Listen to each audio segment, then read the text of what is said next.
guys, welcome back. Today I'm excited to share with you 3 different recipes that I would consider Amish Mennonite style cooking, and 3 recipes that I use and love. So I'm excited to share them with you guys. As you all know, most of you, I am Mennonite and I grew up Amish. And so we do tend to have some different ways of cooking. We do like to cook rich foods, so definitely this is not necessarily a healthy food recipe, if you will, but I love these recipes and they don't necessarily like go together as far as like making a whole meal or anything. But the first one's gonna be potato salad. Our potato salad is a little different than the kind you would buy. Then the second one is I'm going to be making a poor man's steak. My husband loves poor man's steak. Actually, the last 2 recipes are pretty much some of his favorites. So I'm making poor man's steak, and this is a recipe I've kind of come up with on my own, just combining some different things and that sort of thing. And the last one's gonna be date pudding.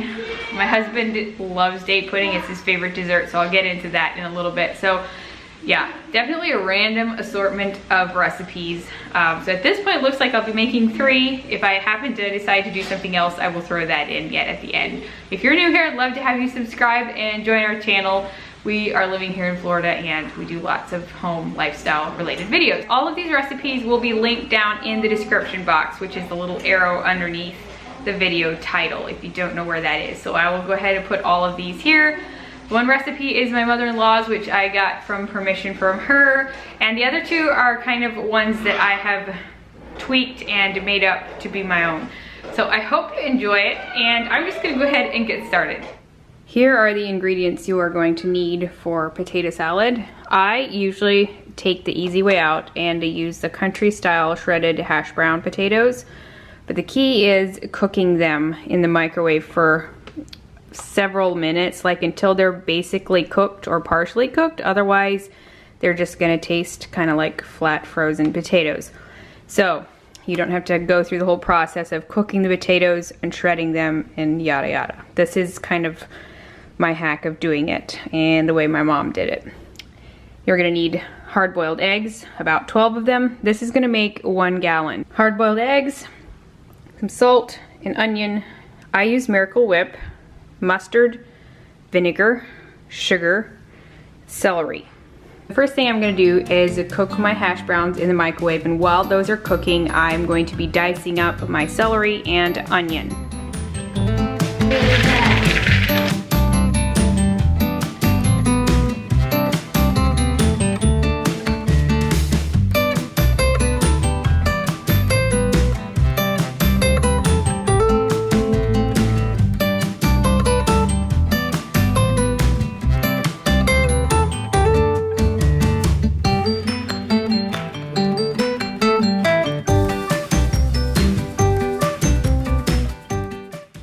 Okay, so I cooked these for around 10 minutes, and I would say that's plenty long. Like, they're starting to kind of gum together a little bit.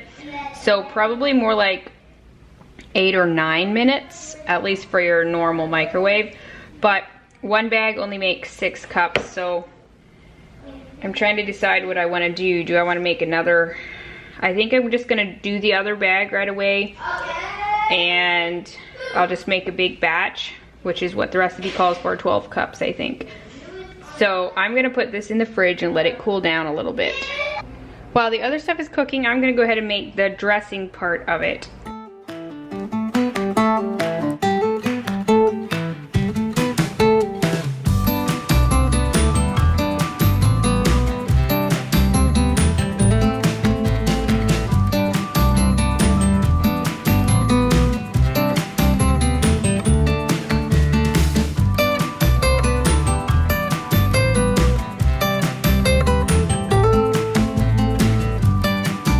Okay, now that it has sufficiently cooled, I will go ahead and mix in some of the dressing and then put in the celery, the eggs, and the onions. The dressing, I'm not gonna put all of it in at once just in case it's like too runny, so just kind of do a little bit at a time and mix together.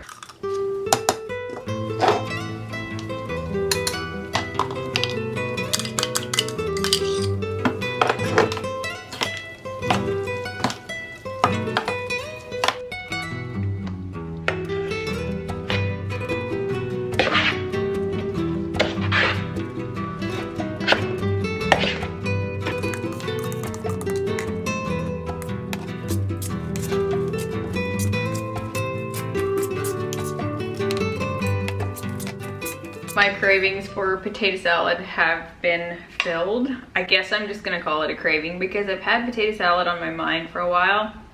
And finally today I was like, I'm gonna make some. So I have plenty. I think I'll be taking some to the neighbors. Hopefully they'll like it. But I love this stuff. It is so good. It has just a little bit of tartness, but it's sweet. I guess this is, you know, what I grew up making or like was used to eating.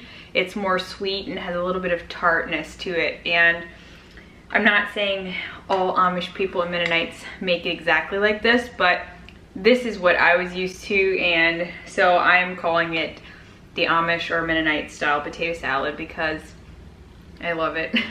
And it is something that, like, I don't make a lot of, honestly. I haven't, usually if I make it, it's for like an event or something. So it's definitely something that takes a little bit of time, but if you do have like an outdoor picnic or, you know, party or something like that this summer, it would go great with like hamburgers, hot dogs, stuff like that. And it's so good. So if you do try it, let me know what you think. I would love to know. Okay, so it's a different day, a different recipe, but the next one's gonna be poor man's steak. And to me, this is something that might be more common among the Mennonites and Amish, but let me know if this is something you guys make as well.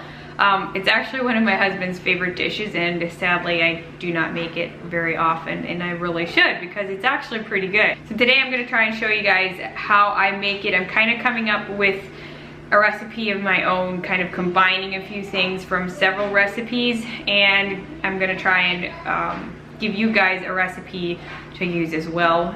This is a little bit of a longer process, so say you want to have like a bunch of people over, say Sunday dinner or something like that, this would work out well because you can do it ahead of time. Poor man's steak usually needs to be refrigerated for at least several hours, if not even overnight or something. And I usually like to grill mine really lightly instead of just baking it plain or frying it.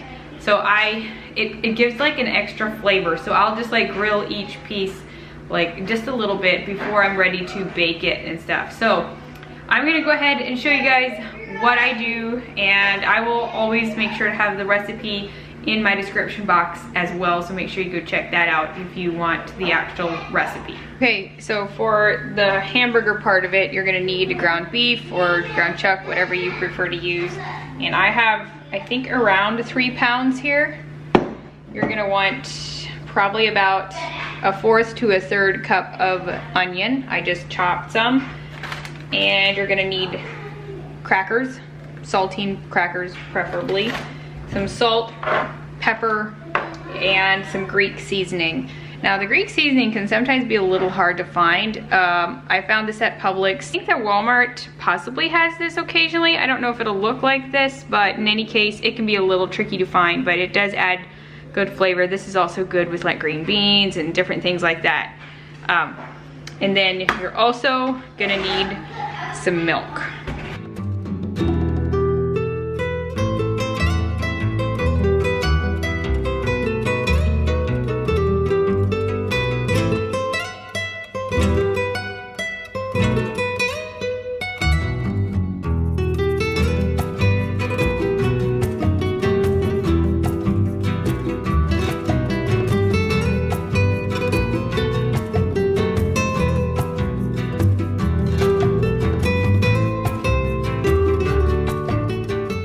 You're gonna want to do after it's mixed, you put it in a like a 9x13 type of pan.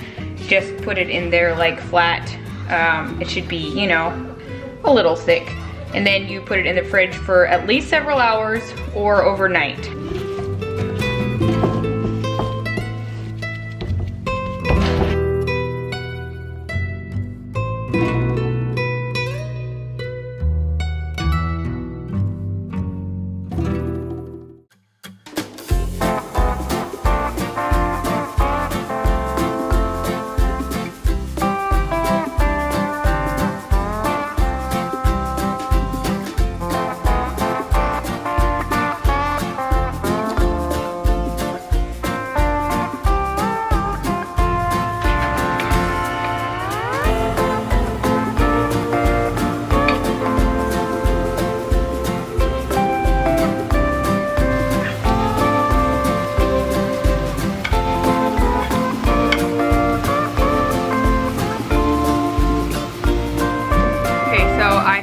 fridge since yesterday forenoon. I couldn't get to them later on in the day then, so I just decided I'll wait till the next morning. So that's what I'm doing now. I just mixed up my sauce and I am lightly grilling these, not like fully cooked through or anything, because you're gonna bake them in the oven then, as I mentioned. So I'm gonna just leave them on one side for a little bit and then flip them and then take them off again. And then I'll just pour my sauce and everything on like the hamburger and just kind of like layer it in a pan. Probably you do about 2 layers or so.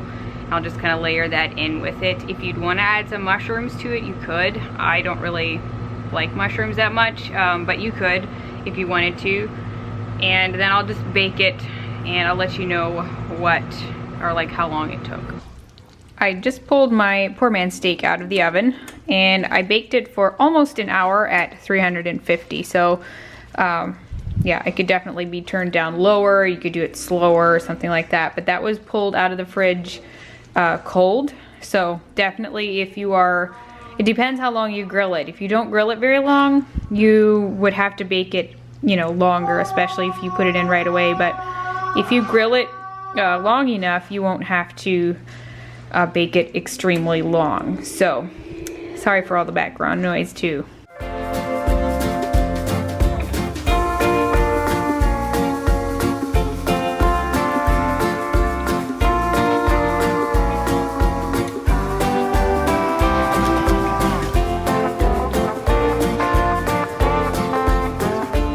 The next one I'm going to be making is date pudding. This is my husband's favorite dessert. I just never make it, and it's really not that hard. I just need to do it more.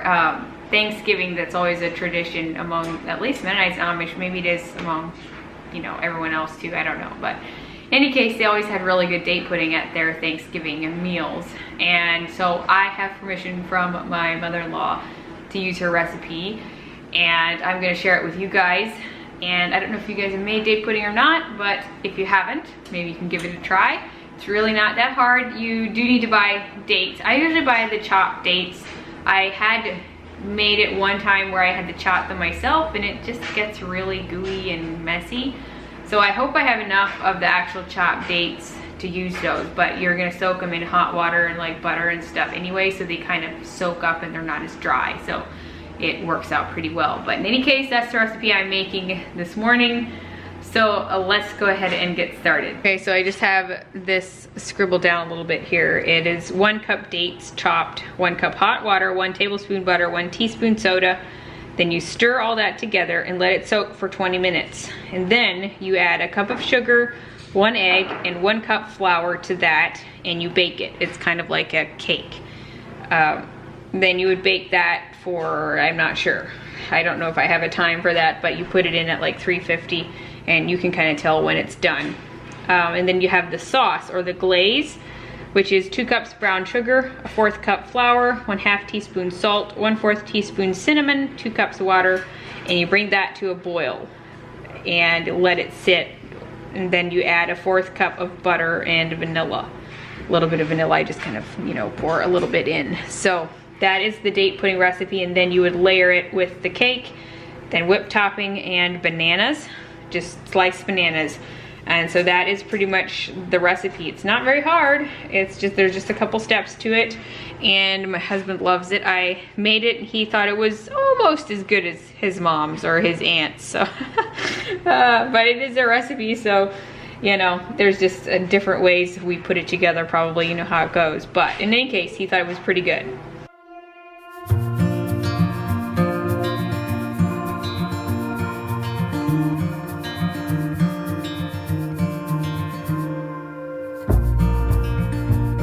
See, this is what I mean when I use real like medjool dates. They just kind of gunk together. I'm trying to kind of cut them, but they don't really do very well. So while that is soaking, I'm going to make my glaze.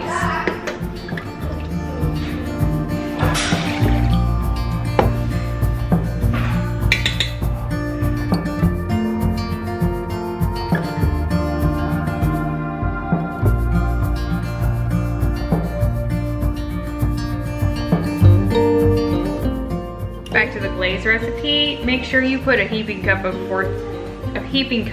fourth cup of flour in, because mine, I'm not sure, I don't think mine was heaping at all, and I actually added a little bit of water cornstarch mix. I could have done flour and water too, but just make sure it's heaping 1/4, because mine was a little bit thin. I'm not sure why, because I don't remember having a problem the other time, so who knows, but in any case, make sure you have enough flour in there.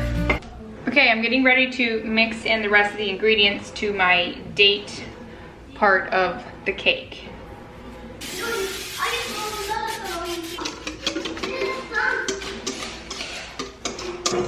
And then I will put it in the oven at 350 degrees. Okay, so I baked the cake for around 20 to 25 minutes, I think. And then you just are gonna cut it into small chunks.